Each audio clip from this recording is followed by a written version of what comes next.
and in this particular moment, with the third installment of Cosmos recently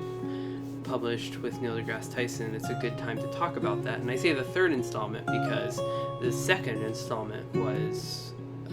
Carl Sagan's. The first installment was Alexander Humboldt's, whom I mentioned earlier. So the first was written in the 1820s, the second was written in the 1920s, and the third was produced in the 2010s, which I find to be an even more exciting development than just the two monumental documentary series that we have in the 20th and 21st centuries. Because we're at a time now where we must daily justify the things that we study, and to defend ourselves against the critics who say that we should instead be studying STEM. And for me, somebody who is interested in the history of science, I feel like I have something to offer to the STEM community that's not invaluable compared to the contemporary future-thinking work of the scientists, because classics and the study of history is in its own way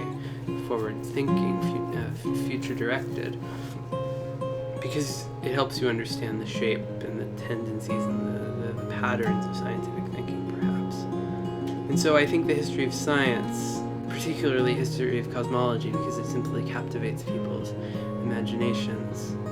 can help us as classicists and students of the ancient world articulate the urgency of what we study. And it can also perhaps guide us in our tendencies to shut ourselves off in libraries, which I won't deny happens sometime, and can remind us that we have knowledge to impart that can address urgent modern questions, address the importance or the relevance of problems like climate change to us as classicists and us as historians, because what captivates me about the ancient world is how they were so much closer to nature than we were, and my imagination is fired by trying to wrap my head around what the differences that must have been, to be able to look up and see perhaps a dozen times more stars than we can see now. And we are trying to get in the heads of people who are so much closer to nature, while in our present moment we're conditioned of our own, the world that the natural world that we live in now is so much at risk. And so I think if we want to think about the relationship between the ancient world and the natural world,